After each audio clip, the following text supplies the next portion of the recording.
I am uniquely aware that I have a very homeless vibe going on right now. It's something I'm going through, and I expect I'll be beyond it by the next time I upload a video. This is the first of many videos coming up that focuses on AR glasses, be it by Birdbath Optics or Waveguide. And today we're looking at the RayNeo Air 2S.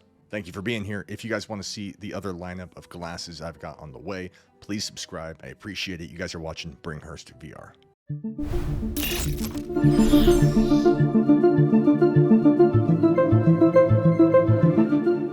These glasses have Birdbath optics, meaning that over the top right here, right up here, there are two screens that project down into these lenses that are angled, and those direct it straight into your eyeball. Reading from this, it features two 1080p micro OLED displays, one for each eye. All the computing happens in the large brim up here at the top. Now, RayNeo states that the glasses have the equivalent size of a 201-inch screen viewed from a distance of 19 feet away, which I really don't like these measurements. None of it makes any sense to me, and I'll get into that more here in a second. But for now, the buttons.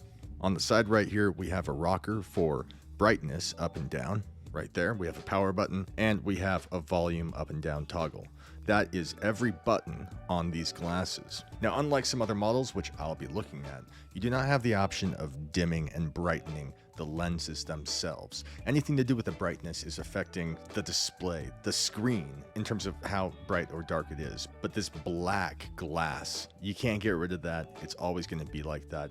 And down here, from here to here, you can see through it. It's like a deep pair of sunglasses.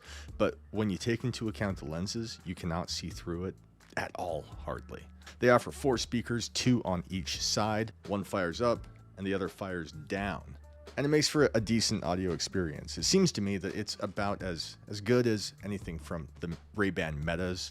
And they do offer a software solution to where you can go a bit more discreet. It kind of quiets it down. Now, charging, they have a USB-C port right there at the end of the stem. Now, some other glasses make a magnetic attachment that you just kind of clip on, and then it goes over your ear. And I'll be talking about those in another video. And there is something to be said about how easy that is to connect. But I actually don't mind this at all. I can't really use this with my phone reliably because the USB-C plug it comes out of the phone too easy, which is pretty wild because I never use it. I always use wireless charging. But that seems to be the fate of like every phone I've ever had. I use it for a year and then that port just becomes useless. But I do like how secure that is. Physically plugging it in, I don't have a fear of it coming out. Going back to the size of the screen that you see, I've got this wall behind me here. So if I may, if I'm sitting on the bed and I'm looking through the glasses at the screen, it's hard to gauge because the stereoscopic image is not like super wild. Not as wild as something you'd get from like a Meta Quest 3. It's effective. If you watch a 3D movie, there's a 3D effect, but it's not implemented in such a way that it's like shockingly obvious the distance at which something is. I could be sitting on the bed and this wall behind me. The screen could be interpreted as being from the distance of me to that wall, and the screen fills that wall from door to door. What's in frame right now, the screen fills it from that distance, which I would estimate is 16 feet. And I'd estimate that to be, I don't know, 15 feet wide. How many inches are in 16 feet? 16 feet is equal to 192 inches. Yeah, that would check out. The problem is that it's not clear to me that the screen really is 16 feet away. You could just as easily say that it's 4 feet away. And in that case, it would be 3.5, 4 feet wide. Whatever it is, it fills up the entire view. And the OLED is so eye-popping. It's so pretty. It's so crisp. It's so bright. It's too bright. I can't have it at 100%.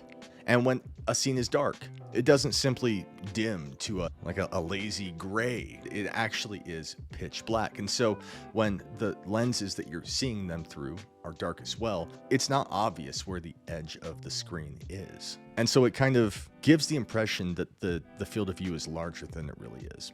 I wouldn't get so hung up on what is the perception of the size of the screen. All you need to know is that it really fills quite a huge space. I think that a lot of us, maybe you've used AR devices before and you were told it had like a 36-degree field of view. Now, for the record, I believe that this has got a 46-degree field of view. It's minuscule. It's almost insulting. But there is no 3DOF in this. You cannot pin the screen in the air. It's constantly locked to your head's position. And so if you turn your head, it moves with you. It's constantly filling your field of view. And it's not possible to outright clip the edge of it without like adjusting it some weird way on your face. And so the limited field of view really doesn't matter. It's not a big deal. But I want to talk about the comfort. The screen is beautiful. Pixel density is more than adequate. It looks crisp. It's fantastic. The audio is more than serviceable. But there is no internal battery in this. There is no X2 chip. It relies entirely on the phone that you connect to it, or the device, the Steam, or the Switch. And so for that purpose, from these people, I had bought this Google TV Control, which is an all-in-one charger. It provides power to the glasses. It also outputs everything from YouTube to Amazon Prime to Pluto TV. It honestly seems to have just about everything, HBO Max, except for Netflix, which is pretty wild. But for a device that's this small, that feels good in my hand, that the buttons are obvious, and is acting as a power source that doesn't drain my phone, that's another thing. I mean, 5 hours. Yeah, 5 hours with this if I keep this plugged up. But using your phone, I mean, over the course of just an hour of use, it's going to drain my phone down to 30%.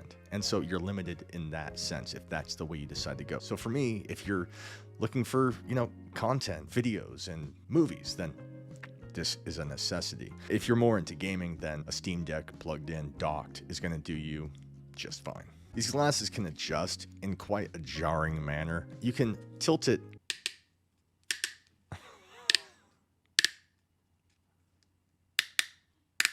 I mean, it's quite loud. It sounds like it's going to break something, but it's been holding. It seems quite sturdy, quite secure. And it gives you that kind of up-down motion to better center it on your face. Because it's locked to your face, when you move your head, the screen moves with you. And if you shake your head, or if you even have a heartbeat, you can feel it in your temples, and it kind of just thumps the glasses a little bit. And it becomes nauseating. You want to, like, sometimes look up at the corner of it's a big screen from your perspective, and you want to glance up at the corner, for instance. You can't just look up because the screen moves with you. And so I find myself constantly kind of getting eye strain, and it just, because it moves with you, it's almost this motion sickness thing. Also, the sweet spot is difficult to find, in my opinion. Like, taking the stems of the glasses and adjusting them in a way to where it feels like it's good. It's not quite good. I'm either getting a blur on the bottom or the top of the screen. I can't get it perfect inside of that. There is some blurring along the edges as well. It's negligible. It doesn't really bother me. The top and the bottom does, because I feel like where the screen is comfortable, where I want it to be, it cuts off the bottom and it's blurry. But if I have it more centered to where the whole thing is mostly visible, then as a result, I'm looking up to view the screen the whole time. And it gives me a headache, and I don't really appreciate it. The glasses themselves are not uncomfortable. There is a kind of give to it, but it's such a rigid bit of plastic that goes over your ears that even after an hour of it sitting on there, I mean, it's kind of, I can feel it. It's not a light pair of glasses. How much does this thing weigh? 78 grams. The nose piece is not terribly comfortable. They do send a replacement nose piece, but I didn't find that it did a whole lot. And that brings me to wearing these glasses. I mean, we're at a place right now where the things that I care about most when it comes to AR specs, obviously you want a good screen. You want it to be visible, and you want some kind of a decent field of view. You want it to be comfortable. But I think we also want to be able to wear something outside, wear it to a coffee shop, and not get looks from people. And we're just not there yet. It just sits too far from your face. I mean, I don't care in the comfort of my home. It's fine. Give me a good experience and I'll take it, if it feels comfortable. But, these aren't here yet. And I could bring it, and really press it against my face. There, it's right against my face.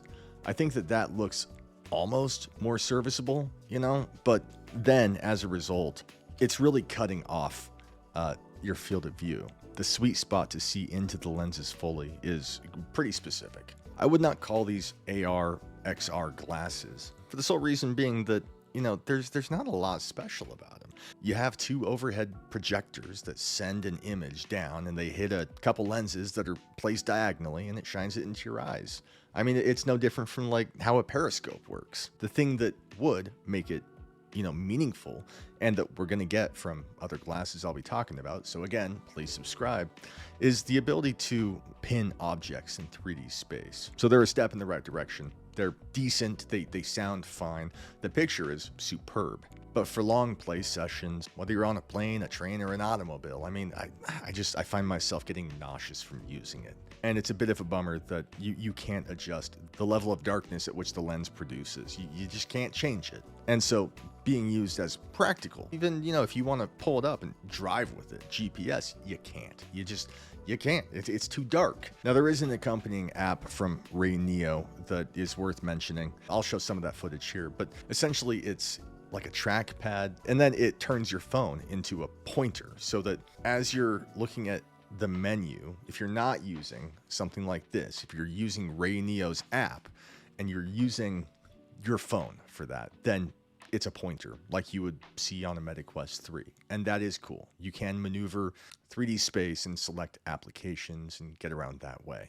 But not many people are going to be using that, because by using that, you're using your phone, which is draining the battery. It's going to limit you to like 1 to 2 hours at most, and then your phone's dead. Almost everyone who gets something like this is going to be getting it in tandem with a TV box or a Nintendo Switch or a Steam Deck. I think that's who this is for. It just doesn't do enough. And with these other glasses that I'm about to review, especially from Vitcher and X-Real, and less visually dependent glasses like Holiday and even Realities, I mean, there's just so much to look at. I would advise you to keep an eye out and wait for my other reviews. And that's it. That's all I got. Thank you for being here. You guys have been watching Bringhurst VR. You'll find a link to this down below. It's an Amazon link, and as a result, I'll get a kickback if you use that. It's a way of supporting my channel. And furthermore, I have a website down there where you'll find nearly every single MetaQuest game available, where you'll always save between 10 and 20% off depending on the time of the year. Another great way of supporting my channel, and I sure appreciate you. You guys have been watching Bringhurst VR. Godspeed.